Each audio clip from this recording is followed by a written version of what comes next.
Hey, this is Malachi the Artist 1. I want to give my opinion on Steven Wilson. And it's not really going to be the opinion I think everybody else has. Maybe. I don't know. I haven't really seen much out there about it.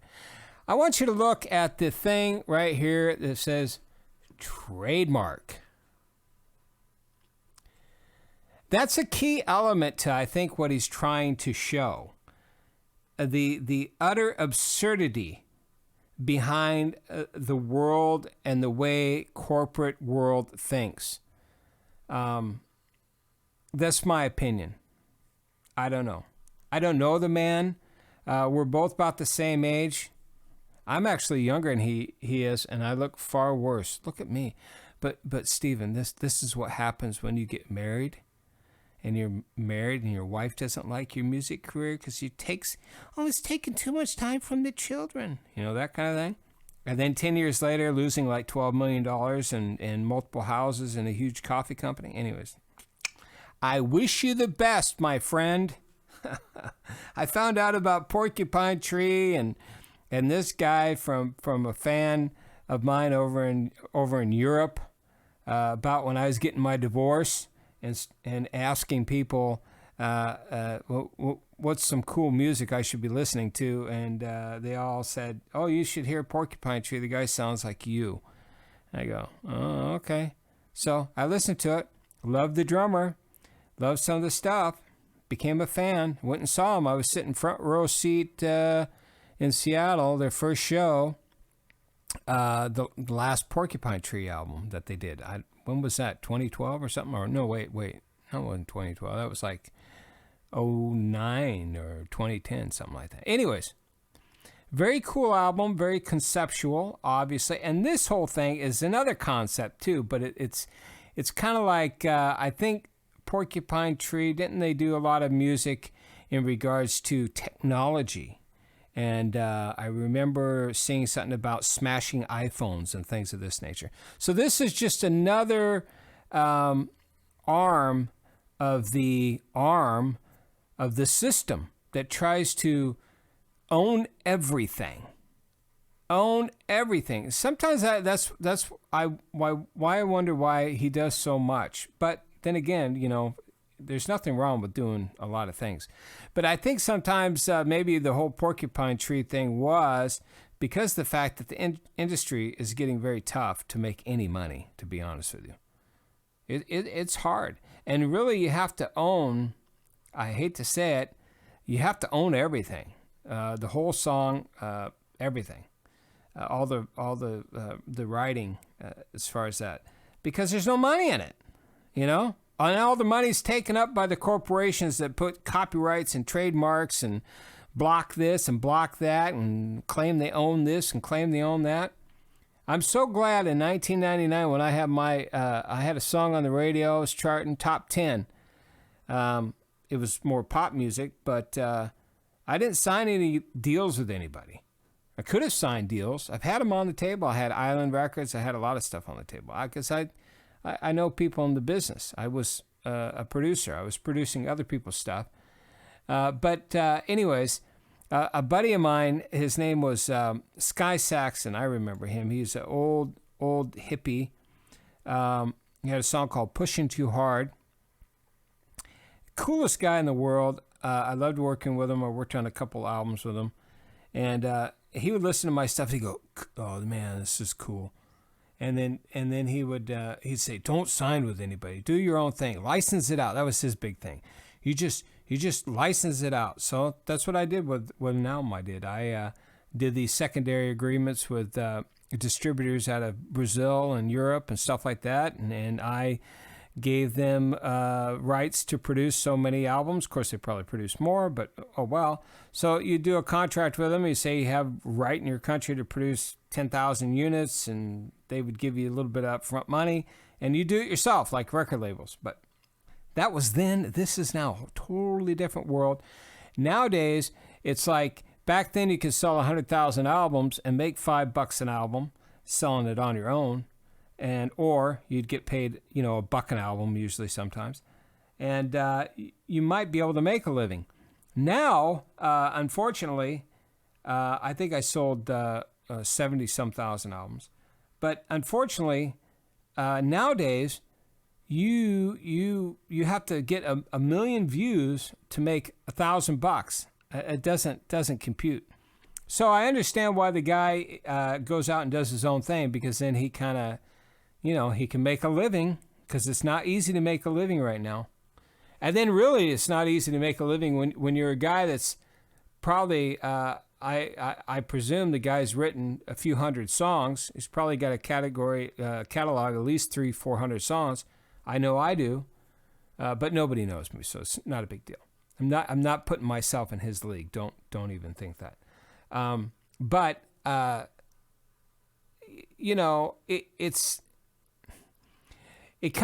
also comes to a point to where people who like his music, and if you like his music, go check my stuff out, theartistone.com.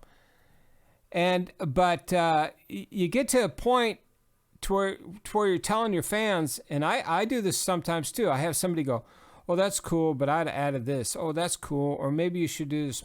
I'm like, dude, I got like $200 or $250 or $300 in my $300, not 300 songs, published songs in my catalog, dude. I've done it. What you're wanting me to do, I've already done it. Been there, done that. I got the T-shirt. I got the trademark for it. Anyway, so I totally get what Steve's doing, and just I think people need to understand that sometimes you need to do one thing to do something else. You need to venture off into this area to then go venture into something else, and everything builds upon itself. And if you're trying to build a masterpiece, I mean, even in music, that's a lot of problems with a lot of the music I hear today. It's just like everybody's trying to do everything right now. Oh, look at me. It's like, really?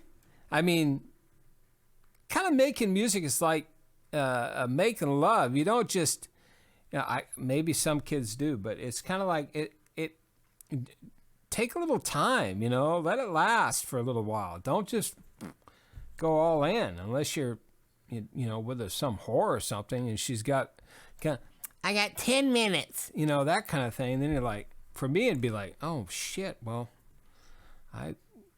anyways, I think the younger generation, you got to learn the space between. You got to learn to build, just be and build you as an individual, as a musician. Stop worrying about, having to do everything in one song and then that's it. You got to learn to tell your fans, hey, look, this is an experiment. This is a journey. You're either in for the experiment or the journey, or you're not. You can't do everything based on what your fan base wants. You appreciate your fans. I've got 10,000 people that I have on an email list. That's great. I appreciate every single one of them. But at the same time, it's like, I probably should send out an email to all of them to say I appreciate that. It's just a reminder to myself. Anyways, because I don't get any views, and I'm going, I know I did sell quite a few albums, and I know every time I do sell an album on my website. Anyway, I'm getting off topic. But the thing is that people need to understand, if you're going to do music as your career and your life, and luckily this guy has had a career. I'm sure he's given up a lot of things. He's now just getting married and maybe having kids, or maybe she already has kids. I don't know if he's my age, and even if he married a younger woman, which hey, it's cool. I did, but it comes with certain caveats too with it, But she probably has kids or something like that, so that's cool. But you got to understand, now it's a whole different world. Now you have to live that way. You got to pay the mortgage. You got other mouths to feed. You have responsibilities you didn't have before. So I commend the guy for spending and dedicating his first 50 years of his life to doing really music, and because of that, kind of losing out on a lot of things, like getting divorced and losing millions and millions of dollars, and and many homes that you've worked your ass off for. Anyways, I digress. So go out and buy his album or download or whatever they do today. Let's take a quick listen. I'm not going to play too much of it. You can go to it and listen to it yourself. But I just want to show you with all these little trademark things. Let's see where else what he's got on. This is kind of interesting. Everything has a trademark on it. TFB 003001. I don't know what that means, but it's got all this trademark. So what he's trying to show you that this world is so messed up. And if you start really looking at the world now, hopefully, you young people, you can see everybody does this. Or everybody's got a little copyright. Everybody wants to own everything. That's why I never signed a record label, people.